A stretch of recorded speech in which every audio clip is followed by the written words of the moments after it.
আসসালামু আলাইকুম ভিউয়ার্স, সবাই কেমন আছেন? আশা করি সবাই অনেক ভালো আছেন। আমরা নতুন করে আরেকটা ইনকিউবেটর বানানোর চেষ্টা করছি। তো এটা আমরা অনলাইন থেকেই ক্রয় করেছি। এখানে উম, আর্দ্রতা মাপার যে মেশিন, তারপরে হচ্ছে তাপমাত্রা মাপার মেশিন, লাইট, ফ্যান এগুলো জয়েন করাই আছে। তো এগুলোর মধ্যে আমরা কিছু পরিমাণ সেই পূর্বের নেক কুড়া আর পাতলা একটা নরম কাপড় দিয়ে উপরে দিয়ে দিতে হবে। সুন্দর করে কুড়াগুলো আগে বিছিয়ে দিতে হবে। বিছিয়ে দিয়ে একটা পাতলা কাপড় দিতে হবে উপরে। উপরে পাতলা কাপড় দিলে ডিমের গায়ে কুড়া লাগবে না। তো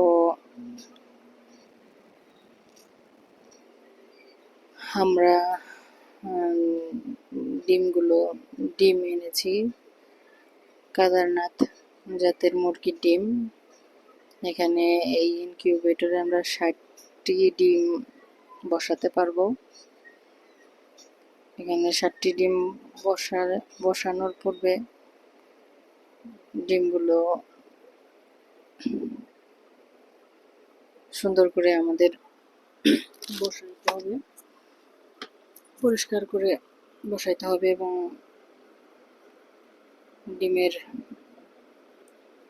আমরা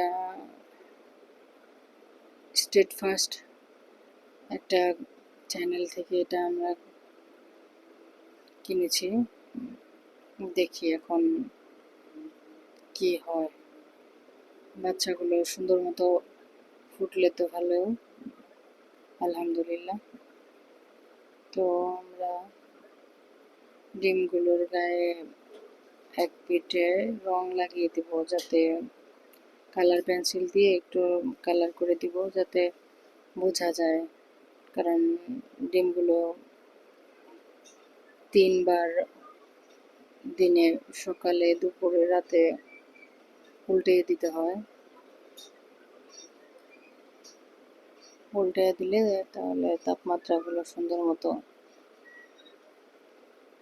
পায়, সুন্দর মতো। তো আমরা দেখি ডিমগুলো কালার করে এগুলো একটার পর একটা সাজিয়ে দিই। সাজিয়ে দিলে বোঝা যায় আর কি, কিভাবে বোঝা যায় যে কোন পিঠ আমরা উল্টে দিছি আবার কোন পিঠ উল্টে দিই না, এটা বোঝা যায়। তো একটা বাটিতে কিছু পানি লাগবে, সেই আগের মতোই, যাতে আর্দ্রতাটা ভিতরে ঠিকঠাক থাকে। আমরা এখানে 60টি ডিম নিয়েছি, যেখানে 60টি ডিম আমরা একসাথে বসাই দেবো। দেখবো ইনশাল্লাহ চাইলে কতগুলো ডিম ওঠে। আমি আসলে ইউটিউবে প্রথম তো, এর জন্য আমি সুন্দর মতো কথাও বলতে পারি না, গোছায় কোনো কথাও বলতে পারি না। ভুল ত্রুটি হলে আপনারা ক্ষমা সুন্দর দৃষ্টিতে দেখবেন। চেষ্টা করি যে আপনাদের সাথে ভালো মন্দ কিছু শেয়ার করার জন্য। এই যে ডিমগুলো আমরা কালার করে দিছি, কালার করে আস্তে আস্তে সুন্দর করে বসিয়ে দিলাম। বসিয়ে দেওয়ার পরে যে ফ্যান, ভিতরে ফ্যান অ্যাড করা আছে যাতে গরম বেশি না হয়। গরম বেশি হলে তো সমস্যা। 2টা লাইট আছে, একটা ছোট লাইট, একটা একটু বড় লাইট, 25 ইউনিটের।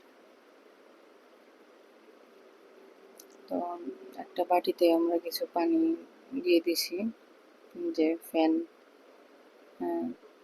ফ্যান দেওয়া হয়েছে, লাইট সব কিছুই দেওয়া হয়েছে।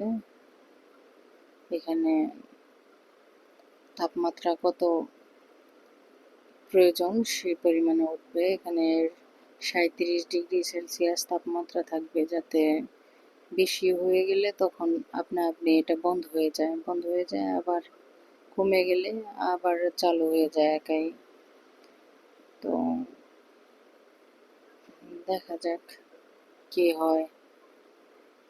আগামী 21 দিন পর বাচ্চা ফোটা শুরু করবে ইনশাল্লাহ। তো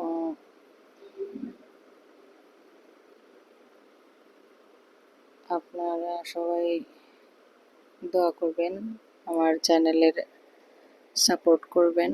আপনাদের ভালোবাসা আস্তে আস্তে আপনাদের সাথে সব কিছু শেয়ার করার চেষ্টা করব ইনশাল্লাহ।